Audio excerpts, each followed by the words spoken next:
Информационная служба Осетия ТВ. Главные темы выпуска.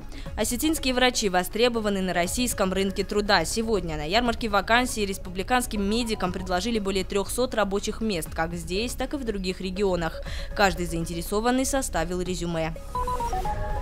Руководство МРСК Северного Кавказа высоко оценило работу своего северо-осетинского филиала. Республика, одна из немногих, полностью выполнила поставленные перед ней задачи. В этом году появилась подстанция «Городская». Скоро завершится строительство и парковой.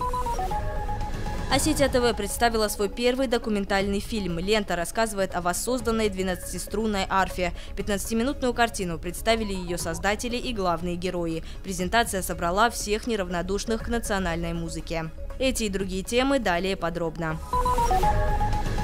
Российские регионы ищут врачей в Северной Осетии. Во Владикавказском центре занятости населения прошла ярмарка медицинских вакансий. Соискателям было предложено более 300 вакантных мест на территории республики и за ее пределами. Работодатели ищут врачей, фармацевтов, провизоров, сотрудников среднего и малого медперсонала. Главной особенностью ярмарки стали вакансии из регионов России, начиная от Астрахани и заканчивая Мурманском и Санкт-Петербургом. На территории нашей республики мест рабочих не так уж и много, поэтому мы и подключили другие регионы. Мы предварительно с ними созвонились практически со всей центральной полосой России и выбрали те регионы, где остро является необходимость в врачах профессионального образования. 30%, если мы трудоустроим за пределами нашей республики, а также на территории РСО Алании безработных граждан, то мы, считается, по моему мнению, выполнили нашу работу. Безработные граждане, заинтересованные в вакансии, составляют свое резюме, которое будет отправлено в медучреждения за пределами Северной Осетии. Условия разные. Кто-то предлагает солидные, подъемные до 200 тысяч рублей, кто-то помимо высокой зарплаты обеспечивает врача квартирой для проживания. Чтобы соискателям было проще решиться на переезд в другой город, была организована прямая линия с работодателями из Воронежа и Санкт-Петербурга. Как отмечают сотрудники Республиканского комитета по занятости населения, вакансии будут доступны и после ярмарки. Ирина Хамицева, Тимур Мазаев, Заур Цеов, Осетия ТВ. Итоги работы МРСК Северного Кавказа подвели на видеоконференции. По словам гендиректора компании Юрия Зайцева, североостинский филиал на 100% выполнил инвестиционную программу. В ее рамках появилась подстанция «Городская». Она обеспечит электроэнергией центральную часть Владикавказа. Продолжается строительство подстанции «Парковая», которая обеспечит строящиеся жилые комплексы в спальных районах города. Важным вопросом стала реализация дорожной карты консолидации электросетевого имущества в Северной Осетии. Уже сейчас завершается работа по арендованию имущества компании «Алания Электросеть», обслуживающей Владикавказ и Алагирский район. Кроме того, в Северной Осетии заметно снижение аварийности в сетях благодаря их своевременному ремонту. Фатима Макиева, Алан Гасанов, Осетия ТВ.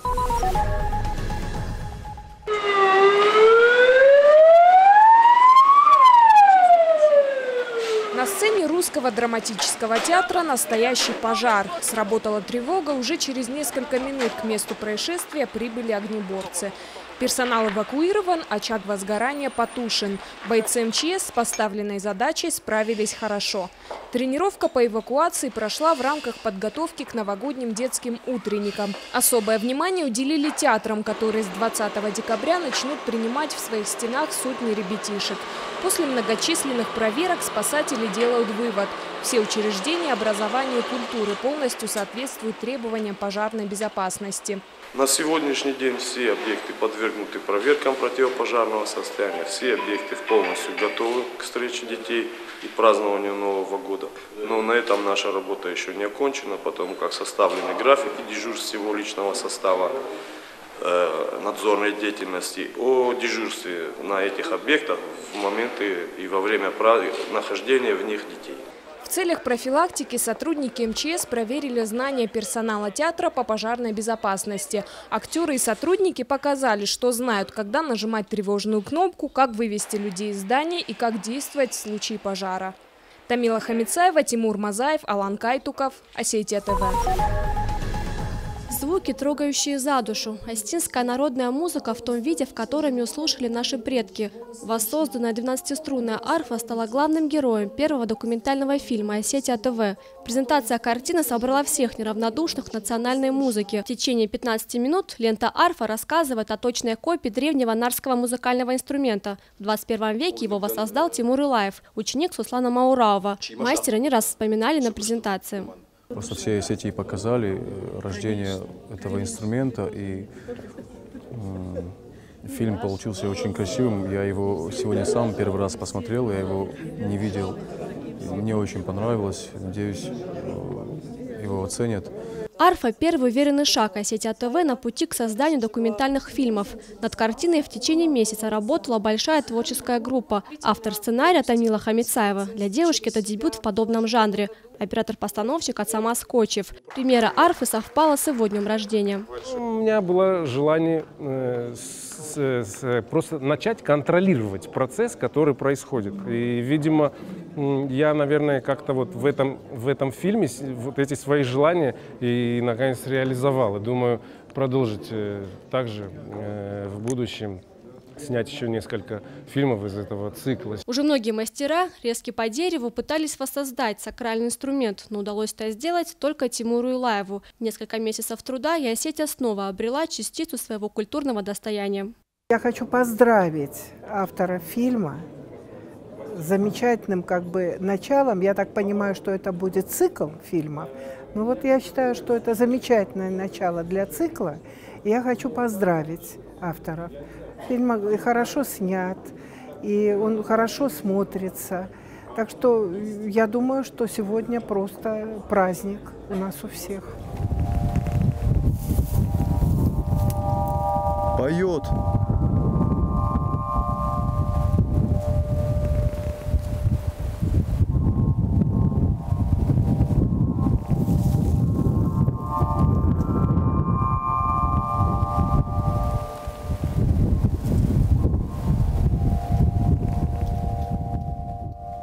Кульминационный момент в фильме. У святилища Реком арфа заиграла сама. Потрясенные зрители наблюдали за действием на экране, затаив дыхание. Кстати, главная героиня ленты тоже появилась на презентации. Гости смогли не только рассмотреть уникальную 12-струнную арфу, но и окунуться в чарующее звучание. Тома Валева, Инга Дзоева, Заур Цеев, Осетия ТВ.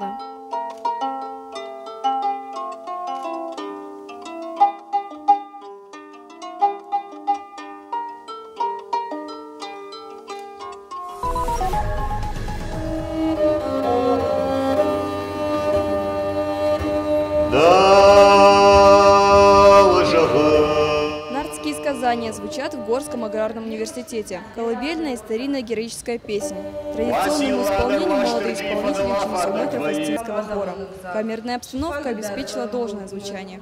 Жанр этот нужно пересмотреть, так как сегодня все воспринимают все как что-то концертное. А это жанр сугубо такой интимный, это для камерного исполнения, это должно было быть где-то дома, у очага, сегодня это должно быть в комнатах у нас дома, в квартирах. Современные народные сказители собрались вместе, чтобы подвести итоги Года культуры. Героическую песню исполнили хор филармонии, ансамбль Кона и приглашенный гость Гапо Горгоев. Но наибольшее впечатление на зрителей произвели старинные легенды, рассказанные детьми. Их понимание ценности народных преданий, предметов быта. Вся программа проходила на родном языке, что и создало особую атмосферу. Сказания наши, как правило, бывают всегда о героях наших. Они бывают немножко, может быть, в художественной форме как-то приукрашены, но чаще всего это о людях, которые уже действительно богатырях, о существующих, но немного так, с народным фольклором обработанные, как рассказ. Образы древних сказителей, старинные инструменты, изображения сюжетов эпоса. Все в этот вечер напомнило об особенностях именно нашей культуры. Наталья Алексеева, Тома Валеева, Михаил Безуглов, Осетия ТВ.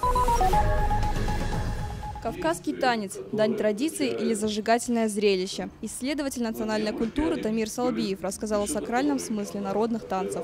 Животная семантика лишь свадебно-обрядовая. В хореографии наших предков не было случайных движений и жестов. Танец был необходим, чтобы обратить внимание божества, добиться милости и благосклонности. Для понимания культуры в целом. При этом вот в одном и том же персонаже можно увидеть разных героев.